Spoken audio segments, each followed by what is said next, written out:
우리가 하나님과 함께하고 예배할 수 있다는 것은 놀라운 은혜이고 복입니다. 그리스도께서 이 땅에 오신 이유이기도 하죠. 그의 죽음과 부활을 통해서 하나님과 함께하고 주님을 예배할 수 있도록 우리에게 인도를 하셨습니다. 이렇게 우리는 그리스도 때문에 이러한 복을 누리고 있습니다. 하지만 아무나 하나님께 나아가 그를 경배할 수는 없습니다. 하나님을 예배하고자 하는 자는 어떤 조건을 갖춰야 되는 거죠. 물론 지금 우리는 누구나 하나님을 예배하기 위해 예배당에 올 수는 있습니다. 그렇다고 해서 그들의 예배를 다 받으시는 것은 아닙니다. 즉 예배당에서 기도하고 찬양한다고 모두의 예배를 하나님이 받으시는 것은 아니라는 거죠. 하나님께서 받아주셔야 됩니다. 그리고 거기에는 조건이 있다라고 말씀하고 있죠. 그러면 어떤 자가 하나님과 함께하고 그들의 예배를 받아주실까요? 오늘 보면요, 이 15편에서는 세 가지를 이야기하고 있는데요. 첫 번째는 질문을 던져요. 누가 주님과 함께할 수 있습니까? 두 번째는 거기에 대한 답변을 하죠. 10가지로 이야기하는데요. 대표적으로는 책망할 것이 없으며 의로운 자라고 말해주고 있습니다. 그리고 마지막으로 약속을 이야기하는데 이런 일을 하는 자는 흔들리지 않을 것이라고 말씀합니다. 세 가지로 이야기를 하고 있죠. 자, 첫 번째 질문을 한번 보겠습니다. 1절 한번 읽어볼까요? 같이 한번 다시 읽어봅니다. 시작.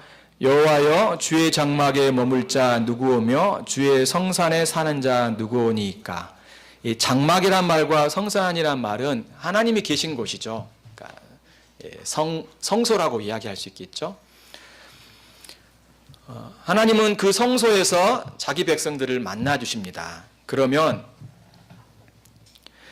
이 질문은요, 이렇게 이야기할 수 있습니다. 누가 주님과 함께하기에 합당한가? 누가 주님께 가까이 갈 수 있는가? 또한 누가 주님이 계신 그 성소에서 예배할 수 있는가? 이런 질문이겠죠. 거기에 대한 이제 답변을 시인이 합니다. 2절부터 쭉 나오죠. 몇 가지일까요? 총 10가지예요. 십계명을 생각하면 좀 더 쉽겠죠? 2절부터 5절까지 쭉 보게 되면 10가지가 나옵니다. 제가 하나씩 읽어볼게요. 정직하게 행하며 공의를 실천하며 그의 마음에 진실을 말하며 그의 혀로 남을 허물하지 아니하고 그의 이웃에게 악을 행하지 아니하며 이웃을 비방하지 아니하며 그의 눈은 망령된 자를 멸시하며 여호와를 두려워하는 자를 존대하며. 여기까지 7가지고요. 8번째는 그의 마음에 서운한 것은 해로울지라도 변하지 아니하며 이자를 받으려고 돈을 꾸어주지 아니하며 마지막 뇌물을 받고 무지한 자를 해하지 아니한 자라고 말합니다. 한 가지씩 살펴보죠. 첫 번째는 정직하게 행하는 자라고 말합니다. 정직하게 행한다는 것은 온전하게 행하는 자로서 책망받을 만한 것이 없는 자를 말합니다. 저 사람은 참 흠이 없어 이렇게 말하는 거죠. 둘째는 뭐냐면 공의를 실천하는 자입니다. 요즘 정의에 대한 이야기를 많이 하죠. 사회에서 정의. 그런 의미와 비슷한 거죠. 의로운 자로서 옳은 일을 행하는 자를 말합니다. 이 두 가지는요, 이제 뒤에 나오게 될 8가지의 요약이에요. 하나님과 함께 할 수 있는 자는 어떤 자입니까? 요약하면 흠이 없고 의로운 자라고 말하는 것입니다. 만약 흠이 있고 불의한 자는 하나님께 나와 예배할 수 없어요. 이곳에 있더라도 하나님은 그 예배를 받지 않으신다는 거죠. 함께 하시지 않아요. 나는 혼자 있지만 하나님은 계시지 않는 거죠. 그렇다면 구체적으로 이렇게 흠이 없고 의로운 자의 모습은 무엇일까요? 8가지로 이야기를 쭉 합니다. 그의 마음에 진실을 말하는 자라고 말합니다. 2절 후반부에 말해주고 있죠. 거짓을 말하지 않고 겉과 속이 다르지 않는 자를 말하죠. 아첨꾼이 아니라는 겁니다. 어느 때는 이렇게 이야기하고 어떨 때는 이렇게 이야기하고 겉과 속이 다르는 그런 형태를 말해주고 있죠. 그 다음에 그의 혀로 남을 허물하지 아니한 자라 말합니다. 이웃을 모함한다든가 험담하지 아니하는 자를 말해주고 있습니다. 우리가 자주 하죠. 그렇지 않은 자를 말해주고 있죠. 그 다음에 그의 이웃에게 악을 행하지 아니하는 자라고 말합니다. 그러니까 이웃을 해치지 않는 자, 해코지하지 않는 자를 말해주고 있죠. 네 번째는 그의 이웃을 비방하지 아니한다. 그러니까 모욕하지 아니한다. 그렇게 이야기할 수 있겠죠. 자, 마음의 진실을 말하는 것부터 비방하지 아니한 것까지 한마디로 요약하면 이것은 이웃의 명예를 지켜주는 자, 보호해주는 걸 말해주고 있습니다. 우리는 이웃의 명예를 보호해주고 지켜줄 의도가 별로 없죠. 그렇잖아요. 이웃을 쉽게 함부로 대하잖아요. 그렇죠? 근데 성경은 오히려 우리에게 이웃의 그 명예를 보존해주고 지켜주고 오히려 높여주라고 이야기를 하고 있습니다. 바로 그의 마음에 진실을 말하는 것부터 비방하지 아니하는 것까지 이웃을 향한 우리의 태도가 어떠해야 될지를 가르쳐주고 있는 것입니다. 하나님은 누구와 함께 하실까요?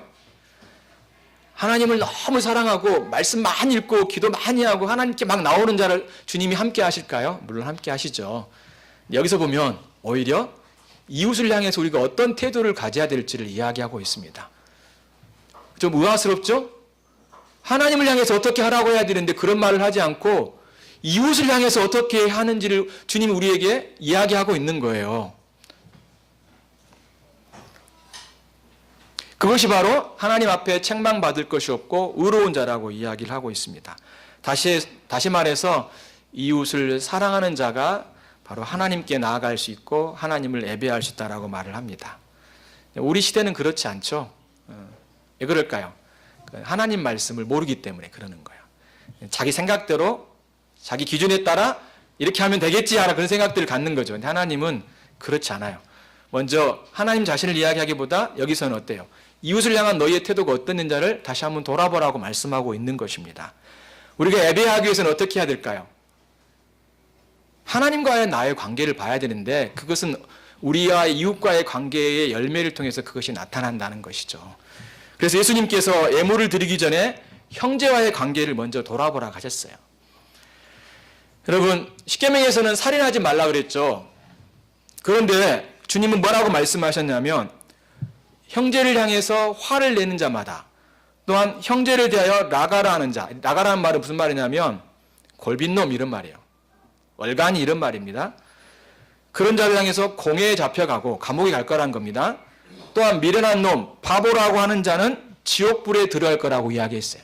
우리 어린이들 잘 들으셔야 돼요. 여러분, 사람들을 향해서 바보, 멍충이 막 이렇게 이야기하면 어때요? 미련한 놈 이렇게 이야기하면 그것은 큰 죄를 짓는 거예요. 오히려 주님은 그것이 바로 곧 살인한 것 같은 큰 죄라고 이야기하는 겁니다. 함부로 말을 하면 안 되는 거예요. 특별히 형제를 향해서는 더 그런 것입니다. 그러면서 예물을 제단에 드리려다가 거기서 내 형제에게 원망 드릴 만한 일이 생각나거든 예물을 제단에 두고 먼저 가서 형제와 화목하게 하고 화해한 다음에 와서 하나님께 예물을 드리라고 이야기합니다. 하나님 앞에 예배하라고 이야기하는 겁니다. 혹시 여러분 안에 그런 불편함이 있습니까? 얼른 가서 여러분이 화목해야 돼요. 여전히 우리는 그걸 갖고 있으면서 하나님께 예배하면 되겠지? 아니요. 하나님이 그걸 받지 않으셔요. 여러분, 하나님과의 관계, 이것은 형제와의 관계를 뗄 수 없는 것입니다. 형제를 사랑하지 아니하면서 하나님을 가까이 할 수 없는 것입니다. 우리는 그것을 무시하죠. 여전히 우리는 우리의 생각대로 신앙생활을 하는 것입니다. 사도 요한은 이렇게 이야기합니다. 형제를 사랑함으로 사망에서 옮겨 생명으로 들어가는 줄을 알거니와 사랑하지 아니하는 자는 사망에 머물러 있느니라.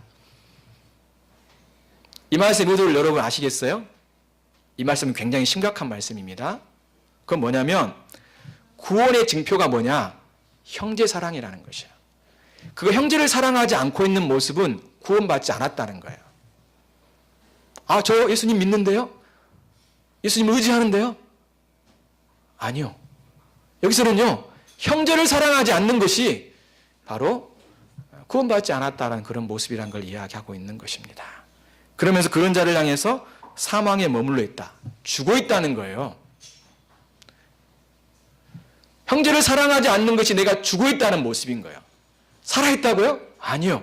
여러분의 영혼이 죽어 있는 거예요. 내가 형제를 미워하고 누군가를 미워하는 것은 여러분 안에 여러분의 영혼이 죽어 있는 것과 같은 거예요. 살아있다고요? 아니요.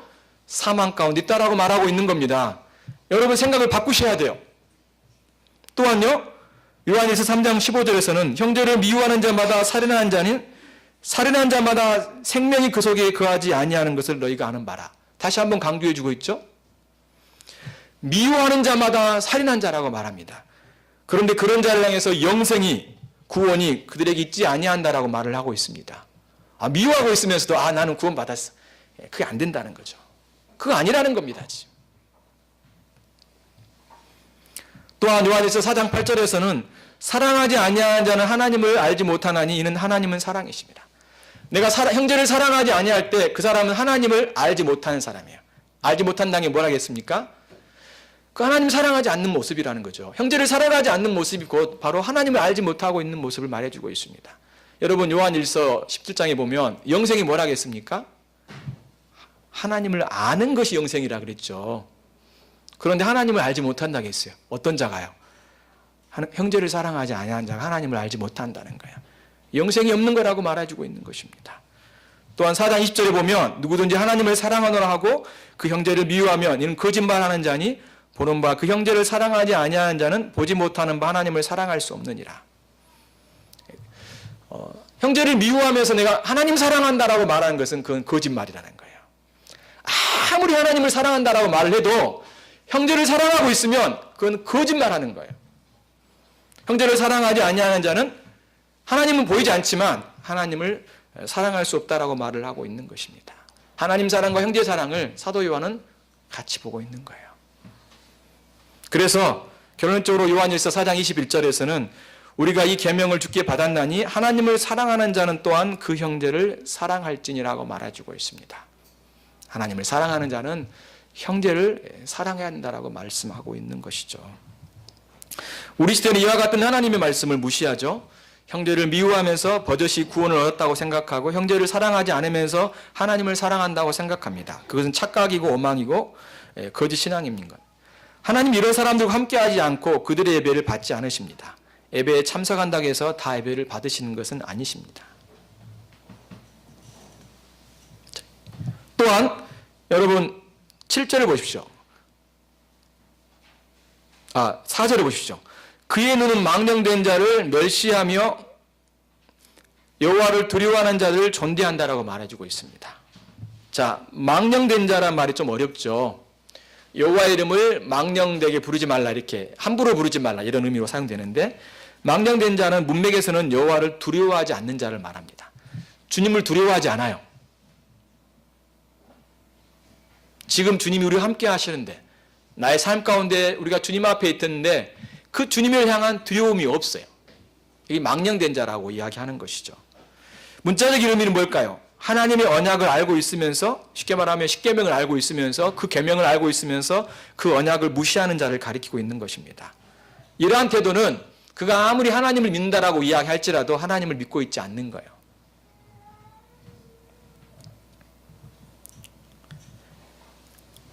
이 망령된다는 단어를 그 한글 성경에서는 그 히브리서 12장 16절에서 사용합니다. 누구에게 사용하냐면 에서에게 사용돼요. 에서.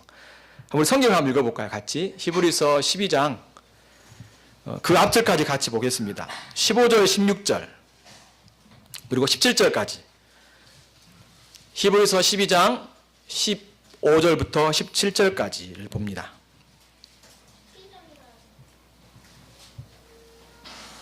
네, 12장 15절부터 17절까지 같이 한번 우리가 읽어보겠습니다. 어린이들 읽으세요. 같이 읽어볼까요? 시작. 너희는 하나님의 은혜에 이르지 못하는 자가 없도록 하고 또 쓴뿌리가 나서 괴롭게 하여 많은 사람이 이로 말미암아 너게 하며 음행하는 자와 혹 한 그릇 음식을 위하여 장자의 명분을 판 에서와 같이 망령죄가 없도록 살피라. 너희가 아는 바와 같이 그가 그 후에 축복을 얻으려고 눈물을 흘리며 구하되 버림바가 되어 회개할 기회를 얻지 못하였느니라. 그렇죠. 16절에 보면 어떻습니까? 에서를 망령된 자라고 이야기해주고 있죠. 15절에 보면 너희는 하나님의 은혜에 이르지 못하는 자가 없도록 또 쓴뿌리가 나서 괴롭게 하여 많은 사람이 이로 말미암아 더럽지 더럽게 하지 못하게 하며. 쓴뿌리란 말은 어떤 의미일까요? 우리는 이전에 그렇게 배웠죠. 하도 심리학 영향을 많이 받아서, 내적 치유 영향을 많이 받아서. 이 쓴뿌리는요, 우리의 마음의 상처를 이야기하는 게 아니에요. 문맥에서 보면 이 쓴뿌리는 뭘까요? 음행한 자, 망령된 자. 그러니까 하나님을 무시하고 또한 그의 말씀을 거부하고 하나님을 떠나는 자, 그런 자를 쓴뿌리가 났다라고 이야기하는 거예요. 그런 사람들 때문에 이제 교회가 여러 사람들이 영향을 받을 수 있다. 더럽게 되고 또한 괴롭힘을 받을 수 있다. 지금 그 이야기를 하는 겁니다. 그러면서 대표적으로 한 예가 누구입니까? 16절에서는 음행하는 자를 이야기하고 한 그릇을 위하여, 팥죽 한 그릇을 위하여 장자의 명분을 팔아버렸죠. 누구에게요? 동생에게 팔아버렸어요. 에서는 누굽니까? 형이었어요. 그러니까 형이기 때문에 장자권을 갖고 있는 거죠. 이것은 무슨 말이냐면 언약을 계승하는 자예요. 큰아들이기 때문에 이제 하나님이 이제 그 백성들과 언약을 맺었잖아요. 그 언약을 이제 계승할 수 있는 올라온 그런 어떤 지위를 가졌는데 그거 팽개쳐 본 거예요. 음식 한 그릇에 배가 너무 고파가지고 팔아버린 거죠. 그것이 누구에게 가버립니까? 동생에게 가버린 거죠. 동생도 사실은 게 적절한 방법으로 얻은 건 아니지만 욕심을 얻은 건 사실이잖아요. 그런데 이러한 성경은 에서를 향해서 망령된 자라고 이야기합니다. 그가 바로 하나님이 주신 그 놀라운 지위를 팽개쳐버리는 것과 똑같은 거예요. 지금으로 이야기하면 어떤 말일까요? 이 장자의 명분이라는 것은 우리가 교회를 다니면서 말씀을 듣고 또 하나님을 알아가잖아요. 그런데 그것을 무시하고 거부하고 어때요? 믿음에서 떠나간 사람들을 말하는 거예요. 만약 여러분들이 여기서 하나님 말씀을 듣고 배우며 하나님을 섬기는데 어렸을 때 유아세례를 받았어요. 우리 아이들 잘 들으세요.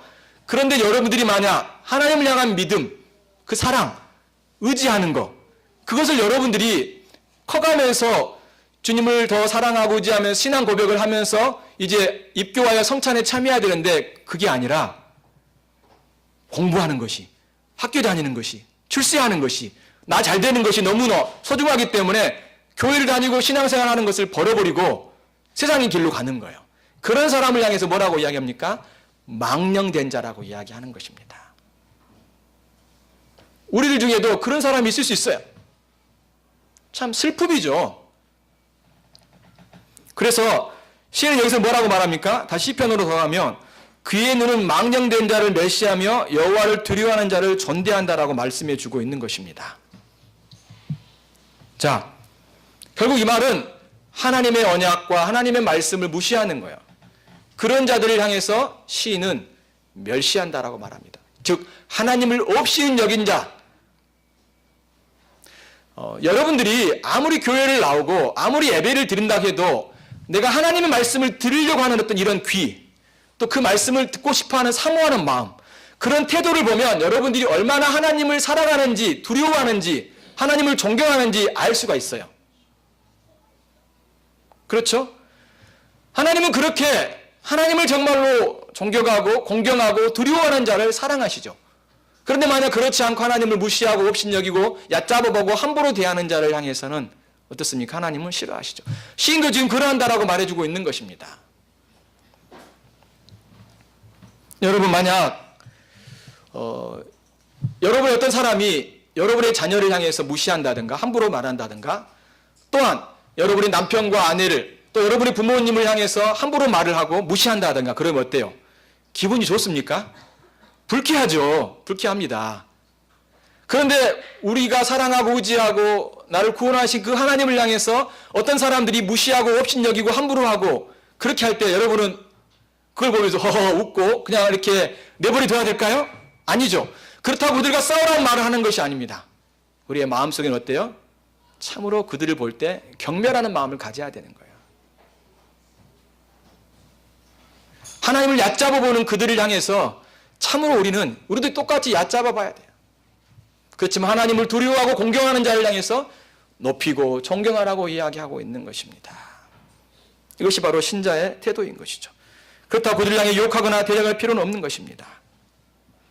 그들의 악한 태도를 우리가 업신여기는 것입니다. 여러분 사무엘상 2장 30절에 보면 이렇게 말합니다. 이것은 엘리 제사장의 가정에게 하신 말씀인데요. 여러분 잘 알고 있는 말씀이에요. 그러므로 이스라엘 하나님 나 여호와가 말하노라 내가 전에 내 집과 내 조상의 집이 내 앞에 영원히 행하리라 하였으나 이제 나 여호와가 말하노니 결단코 그렇게 하지 아니하리라. 나를 존중히 여기는 자를 내가 존중히 여기고 나를 멸시하는 자를 내가 경멸하리라. 이것은 하나님이 엘리 제사장과 그의 가정에게 하신 말씀이에요. 어떻게 해요? 나를 존중히 여기는 자를 내가 그를 존중히 여기고 나를 멸시하는 자를 나도 그를 경멸해라라고 말씀하고 있는 겁니다. 시인의 이러한 태도가 어때요? 하나님의 태도와 똑같은 걸 볼 수 있죠. 하나님이 그렇게 하신다라고 가르쳐주고 있습니다. 엘리의 두 아들이요 왜 죽었습니까? 홈니와 비느하스가 왜 죽었죠? 성경이 이렇게 이야기합니다. 이 소년들의 죄가 여호와 앞에 심히 크면 그들이 여호와의 제사를 멸시하였음이라고 말씀해 주고 있습니다. 그들이 제사장이었거든요. 그런데 그 제사를 멸시했어요. 누구를 멸시한 겁니까? 하나님을 멸시한 거예요. 그래서 하나님이 그들을 죽이시기로 이제 하신 겁니다. 하나님이 심판하신 거예요. 하지만 어땠습니까? 대조적으로 사무엘은 여호와 앞에서 섬겼다라고 말을 합니다. 사무엘은 여호와를 존중히 여겼기 때문에 하나님께서 그를 높여주셨어요. 또한 여러분, 하나님이 왜 사울왕을 선택하셨지만 버렸을까요? 이 사울왕의 선택은 일반적인 선택입니다. 그러니까 구원을 위한 선택이 아니에요. 직분자로서 주님이 세우신 거예요. 여러분 이거 오해하시면 안 돼요. 하나님이 선택했다고 다 구원하신 건 아닙니다. 선택에도 일반적인 선택이 있고 은밀한 선택이 있는데 이 은밀한 선택은 하나님이 택하셨다, 예정하셨다, 우리가 하는 보통 말이에요. 근데 하나님이 사울을 택하셨어요, 왕으로. 그렇죠? 이것은 하나님이 어때요? 그를 그런 직분으로 선택하신 겁니다. 일반적인 선택인 거죠. 그렇지만 그가 여호와의 말씀을 버렸어요. 하나님도 그를 버렸어요. 가룟 유다도 어땠습니까? 그가 그리스도를 버렸죠. 떠났죠. 결국 그의 길을 간 것입니다. 그렇지만 사울에 비해 다윗은 어떻게 했습니까? 물론 그가 나중에 큰 죄를 짓기도 했지만 다윗은 하나님의 이름을 존귀히 여겼어요. 골리앗과의 싸움 속에도 어때요? 그 하나님의 이름을 욕되게 한 그 골리앗을 향해서 나는 만군의 여호와의 이름으로 나간다라고 하면서 많은 사람들이 어때요? 하나님의 이름이 지금 욕을 얻어먹고 있는데 전혀 싸우지 않고 있었잖아요. 근데 다윗은요, 그 하나님의 이름이 지금 땅에 떨어지니까 그가 하나님의 영광을 위해서 싸운 것입니다. 싸운 거예요. 하나님 그에게 승리를 가져다 주셨죠. 하나님이 그와 함께 하셨고 그를 세워주셨습니다. 하나님께 존중히 여김을 받기 원하십니까? 여러분 하나님을 존중히 여기십시오. 하나님을 높이시기 바랍니다. 그건 뭘까요? 그것은 우리가 하나님의 계명을, 언약을 사랑하고 지키고 살아가는 것입니다. 하나님을 함부로 여기고 또 하나님을 무시하는 것, 그것은 바로 우리가 하나님의 언약과 말씀에 대한 우리의 태도인 것입니다. 만약 우리가 그 하나님의 언약을 하찮게 여긴다라면 그 약속은 취소가 되고 저주를 받을 것입니다. 바울도 그렇게 이야기했죠. 고린도전서 16장 22절을 보면 만일 누구든지 주를 사랑하지 아니하면 저주를 받을 거라고 말씀해 주고 있습니다. 이 언약에 관한 이야기인 겁니다. 언약은 선택이 아니라겠죠. 여러분들이 어때요? 하나님이 주신 그 언약을 믿고 그 언약의 의무를 다하는 것이 무엇보다도 필요합니다. 여러분 주님을 사랑하십시오. 주님을 사랑하는 자를 주님이 기뻐하십니다. 기뻐하시는 거예요. 시는 지금 그 이야기를 하고 있는 겁니다.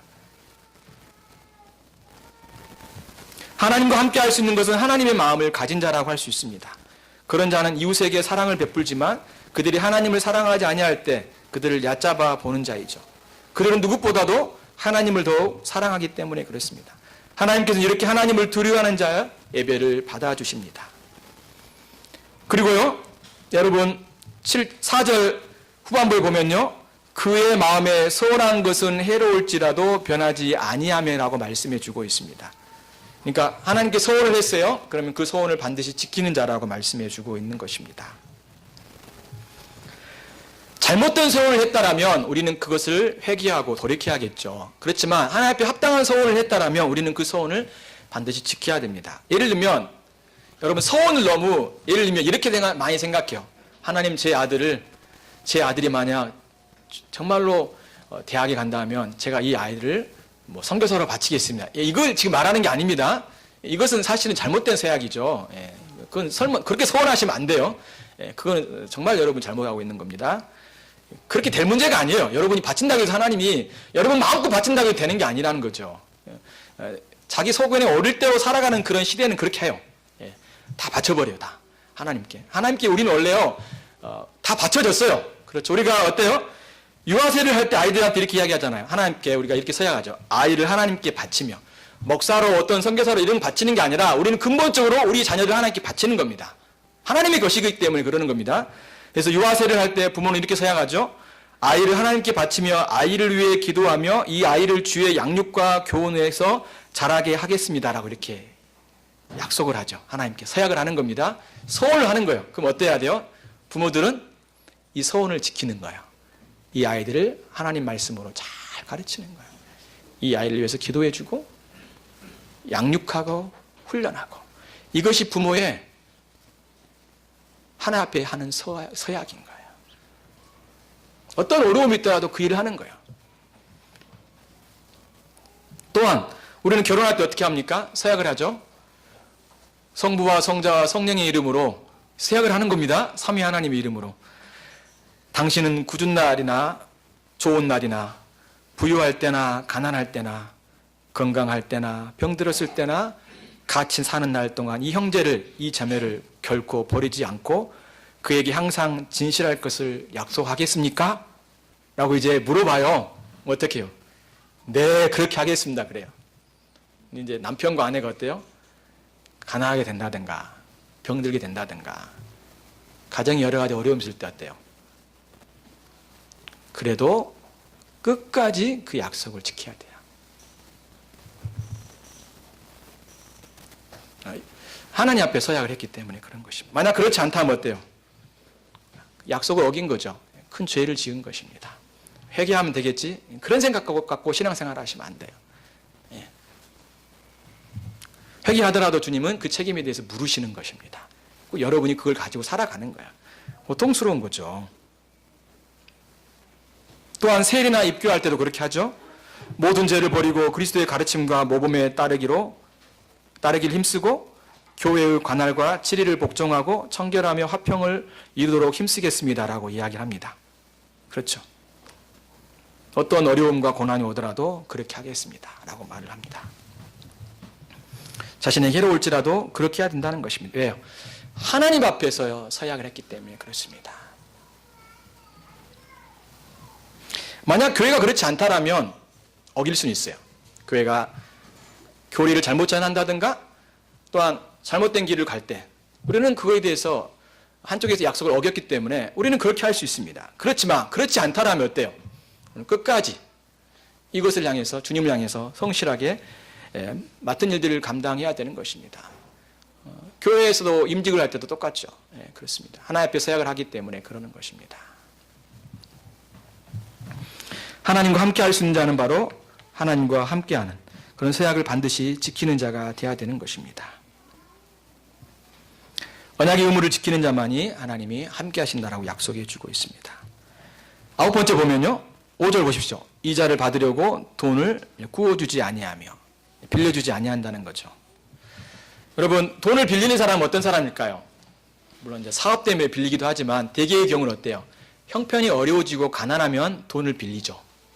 가난한 자가 여러분에게 찾아와가지고 돈을 구워달라고 하면 어떻게 해야 됩니까? 딱딱딱 계산해가지고 그러면 연 몇 프로 이렇게 해가지고 이렇게 빌려줘야 될까? 그거 아니라는 거죠. 예.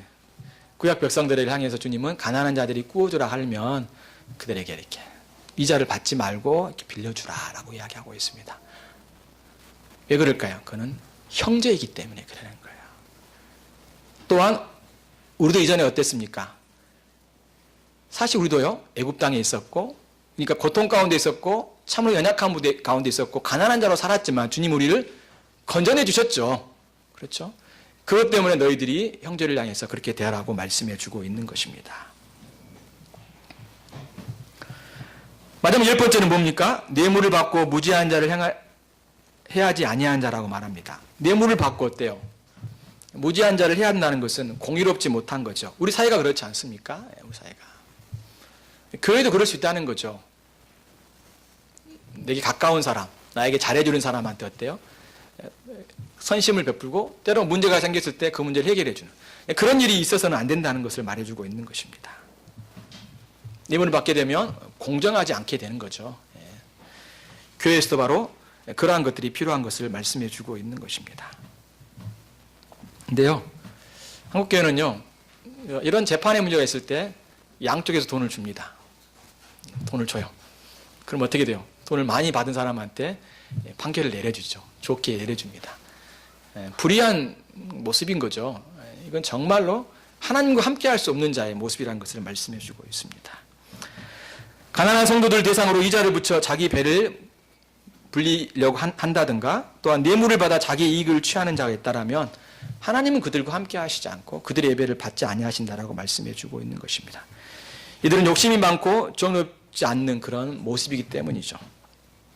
만약 이렇지 않고 앞서 말한 것처럼 정직하게 살고 공의를 실천하며 진실을 말하고 남의 허물을 말하지 않고 이웃에게 해코지 아니하고 비방하지 아니하고 또한 망령된 자를 멸시하고 여호와를 두려워하는 자를 존대하고 마음에 서운한 것을 해로울지라도 반드시 지키고 또한 이자를 받으려고 돈을 꾸어주지 않고 뇌물을 받고 무지한 자를 해하지 아니하는 자는 어떻게 될까요? 주신 약속이 있습니다. 이런 일을 행하는 자는 영원히 흔들리지 아니하리라고 말씀해 주고 있습니다. 그 안전과 복에 대한 약속을 주님이 해주고 있는 것이죠. 사실 이 나와 있는 여기서의 이런 조건들은 다 이웃을 향한 사랑에 대한 그런 모습들을 보여주고 있습니다. 십계명 중에 바로 그러한 모습들을 더 집중적으로 우리에게 가르쳐주고 있는 것이죠. 영원히 흔들리지 않는다는 건 뭘 말할까요?